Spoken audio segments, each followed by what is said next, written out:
Hello everyone, and welcome to Introduction to Adobe After Effects. The purpose of this is going to be eventually tying into some elements for animation. But at least for now, anyone who needs to know at least the basics on how After Effects works, you should be able to find that this tutorial should be quite informative. Now, for us to get started, I'm going to be showing everyone how to start a basic project, how to set up what's called a composition or timeline, and how to make sure that you're working on the default setting in terms of your user interface in case you are working with multiple people, and also how to import your files, as well as a couple extra elements that are going to help you out in the future. So let's begin.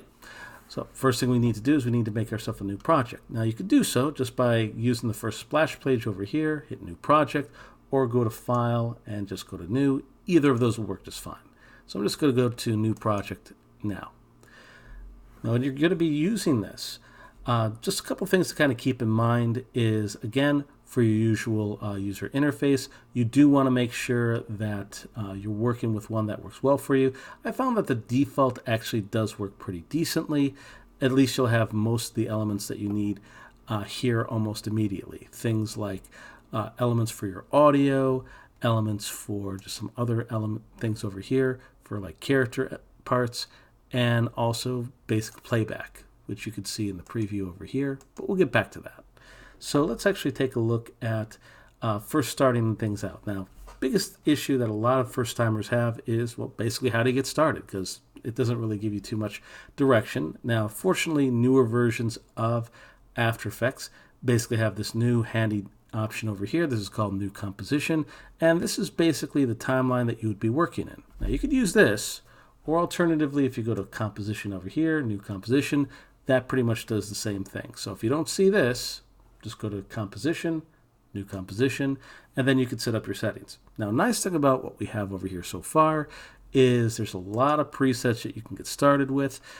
So if there's a particular direction you want to go in, this will definitely help you. So for example, if you wanted something closer to old school TV, the NTSC DV can help you with that.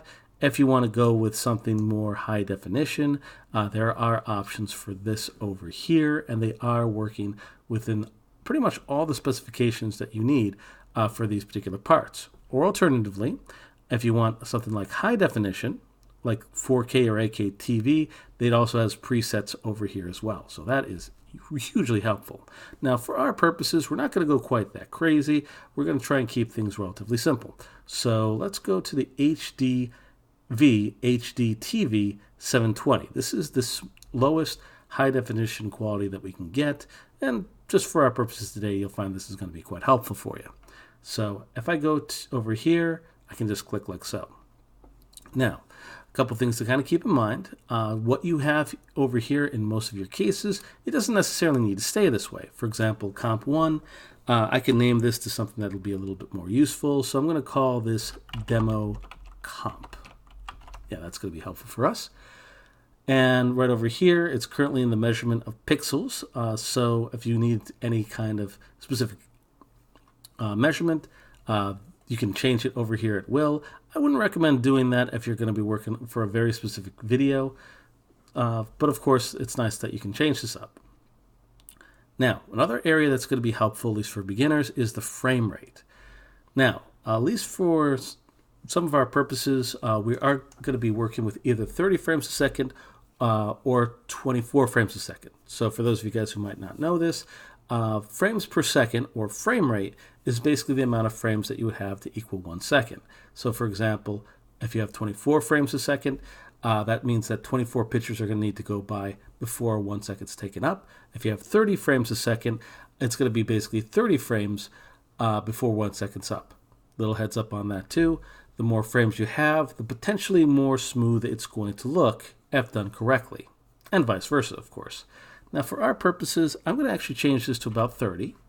It'll make a couple things a little bit easier, and so on, in terms of calculating how many seconds we need. And speaking of which, that gets us to the final area that I wanted us to go into today, which is duration. Now, how the numbers work here, The first two to the right, that's going to be your frames. So again, in this case, this is 30 frames a second. Once you get to 29 frames, once you get to 30, it'll go to the next second over here. So first two is frames. These two are seconds. These next two are minutes. This last one is hours. Most likely you are not going to need to go into the double digits for hours. So that's the reason why it's set up this way. You also have options for background color. Now, unless you're going to be doing something fancy, I'd recommend keeping this black at least for now. But it can be changed to whatever kind of color we need. But that's for a topic for another discussion. But pretty much everything that I need, I just want to change the frame rate to 30 to make it, again, a little bit easier to calculate elements. But we're just going to keep this, let's actually change this to 10 seconds. So I'm just getting rid of those two numbers. Bam. And that's pretty much all I would need to do in this case. I hit OK. And here I am. So my entire timeline's over here. And this is where we're going to import either our footage or our pictures. So let's actually import some elements. But before we do, I do want to take a moment to explain two shortcut keys that are going to be helpful. Now, if you've seen my other tutorial on Illustrator or Photoshop, some of those actual shortcut keys are going to help you here too.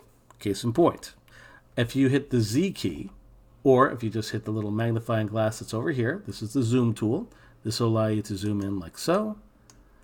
And if you hold down the Alt key, this will allow you to zoom out. Also note that if you hold down the space bar, this will allow you to pan or move around left, right, up, and down.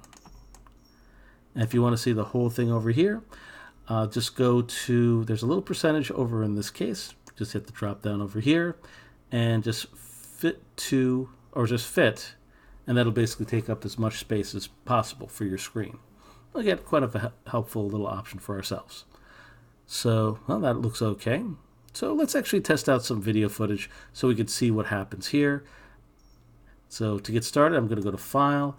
And what I would strongly recommend more than anything else, before you get started with a project, I would strongly recommend that any kind of footage you have, whether it's video or pictures or whatnot, I would strongly recommend you put those into a very specific folder that you can get to relatively easy. So for example, I had this little folder made with some previous work. And yeah, so basically I have some video files and I have some pictures.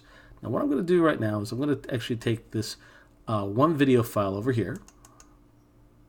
And there it is. So I'm going to click and drag this to my little timeline over here. This is my composition. Now you can click and drag it over here, or you can directly click and drag it to your actual canvas over here, or should I say our composition in this case. I usually like to click and drag it down to the timeline. Just makes things a little bit easier. And again, the way that this is measured up is you'll see areas that have actual seconds and certain areas that have frames. Now this is what it looks like when we see the whole thing as a whole. We can zoom in, which I'm going to show you in a moment. However, before we do that, one thing to kind of keep in mind when it comes to importing your footage is if your video footage is less than the actual timeline, it won't go all the way. So basically this is kind of a representation of the video that we imported. If I click and drag this from left to right, you'll see that there is some movement in this case. So looking pretty decent overall. So, but again, once it gets to about 8 seconds, that's where the video ends, and that's perfectly fine. And what I'm moving around here is what's called current timeline indicator. I usually like to use this to just test out how the motion is going to be. So I can click and drag this left and right however I wish to get a little preview. And speaking of preview, if I go to the little preview area that's over here, hit play, it'll basically play this up. Here's some camera angles for what we have. And that's looking pretty nice.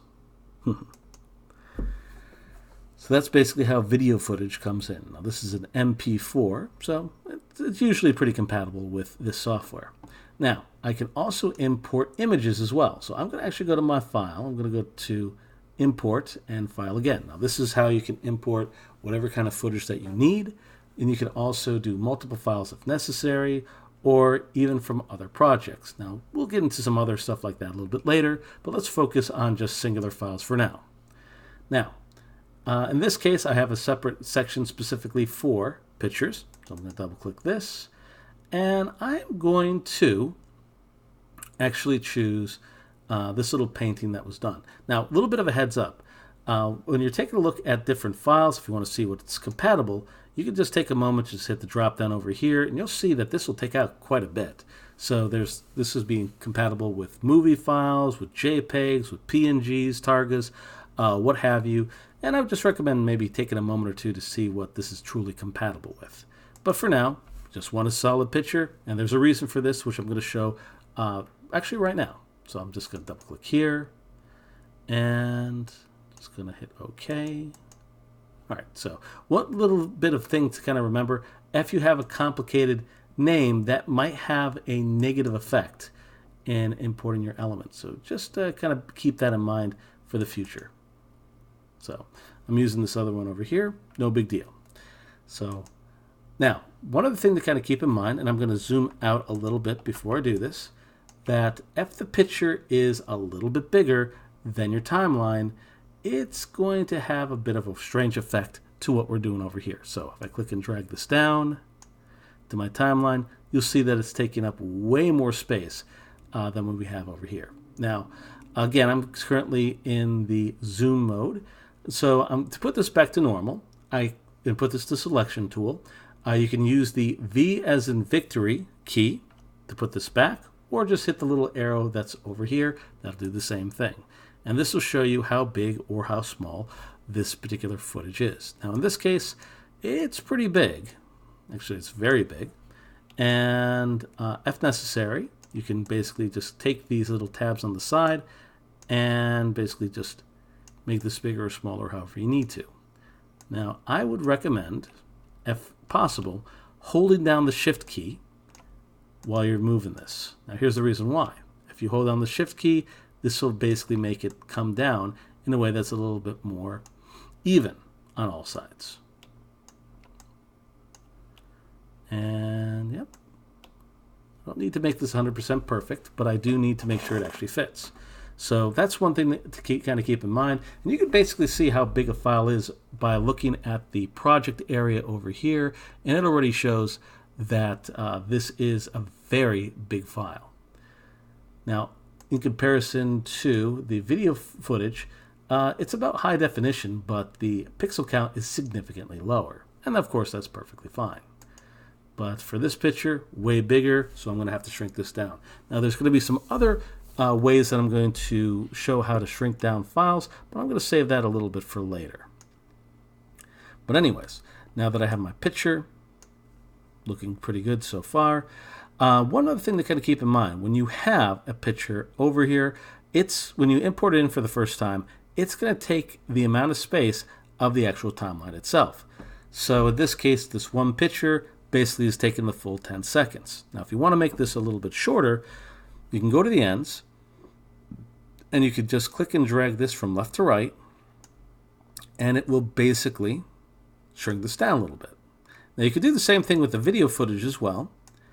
Major difference, though, is because it is working in motion, if you do cut it down, you will miss certain elements beyond this little part. And this little gray bar basically shows how far it goes out and so on. So something to kind of keep in mind when you're working with this. Now you could also move your video footage a little off the screen if you want to. Like I'm clicking and dragging over here. And I could bring this area over to the right a little bit. Now if I do a preview, you're going to notice that I did lose a little bit of the footage, but that's okay. I kind of planned that. And then the rest of it is basically that little cottage over there. So minor things to kind of keep in mind, but still it'll at least help you for what we're doing. Oh, important little safety tip, by the way, and I'll repeat this again. Whatever has the highest amount in your timeline in terms of the little layers we have here, because it's technically layers, that's what's going to have priority in what's going to be seen. So if I click and drag where it says my file over here for my picture, if I click and drag this up, then you'll see that now that this is at the higher part of our layer system, that's why this has now priority. And again, you can see that right over here. So once again, if I go over here, to this lower layer, bring that up. Now that has priority. So it's a small little thing to kind of keep in mind, but it's still important to kind of remember this. So that's pretty much most of the stuff I wanted to show for now. I'm going to be showing some more elements as we progress, things like in terms of ways that a person can video edit, should a person want to do this a little bit more, ways to keep things organized, and some special tips and tricks along the way as well that you might be able to find useful. But again, it is starting to get a little long, so I do want to stop it here.